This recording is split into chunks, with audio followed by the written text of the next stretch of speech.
పప్పిన సింహం తండ్రి పాపారాయుకు వారసుల్ని కన్న తల్లి లాంటి ఈ భరత మాత కోసం శత్రువుల శిరస్సులు ఖండించిన ఛత్రపతి వీర శివాజీకి అంగ సోదరుంది. ఈనాడు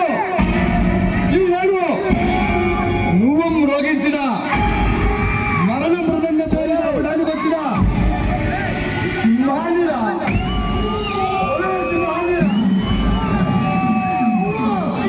బ్రిటిష్ సైన్యాన్ని తరలి వచ్చిన గాంధీ బాబారావుడికి వారసుడైన శత్రువతరాలు నరికిన ఛత్రపతి శివాజీకి అనుంగ సోదరుడైన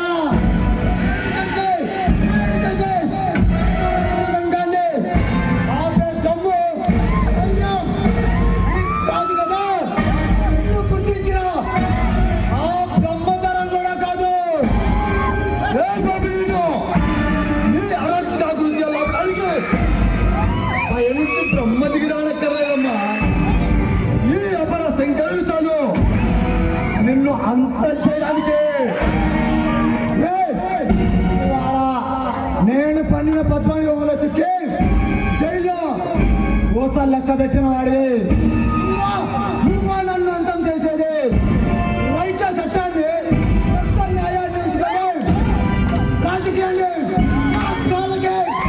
నా కాళ్ళకి చెప్పుల్లా వాడుకుంటున్నాను.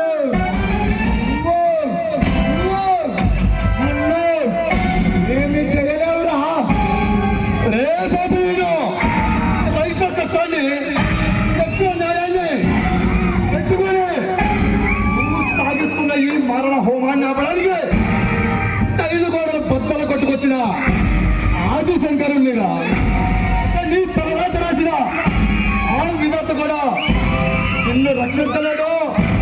తన రాతను రాసిన విధానం సైతం భయపెట్టగల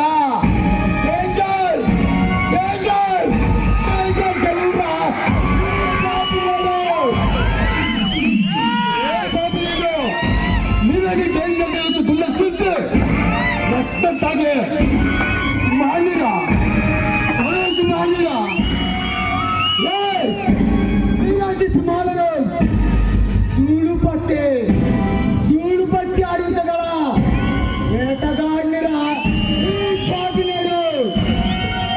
నీలాంటి వేటగాడిని బగిస్తే నిలువున దయించి భస్మం చేసే అగ్నిరా పడబోతున్నా నేను. ఎన్ని ప్రగల్భాలు పలుకుతున్నావు? ఇంతకీ ఎందుకు వచ్చావో చెప్పు. అన్నం పుణ్యం వేరుగాని నా భవానీ జీవితాన్ని నాశనం చేసి కర్తవ్యాన్ని దైవంగా భావించిన sincere police officer SP Bharat చంద్రాని అన్యాయంగా పొట్టన పెట్టుకున్న నిన్ను అంతం చేయడానికి మమ్మల్ని అంతం చేసే మగధీరుడు ఈ భూమి మీద ఇంతవరకు పుట్టలేదు.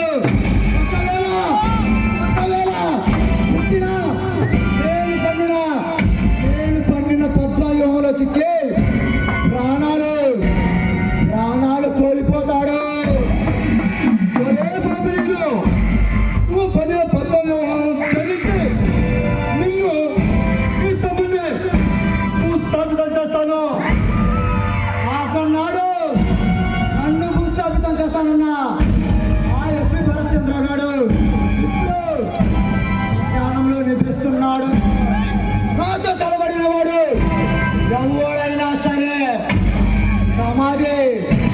సమాధి కావాల్సిందేనమ్మా. ఈ చేత చచ్చి ఈ చేత సమాధి కావడానికి నీ పెంపుడు కుక్కను కాదమ్మా, గుండె నిన్న పైలో ఊపిరి నిన్న సాధించుకున్నా బాగుందిరా నేను రెచ్చగొడుతున్నావు. బ్రతికి పొమ్మంటున్నాను, మర్చిపోతున్నావు. బతికి వైపు చూడంటున్నాను.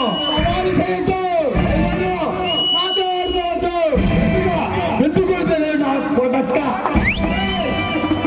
నీతో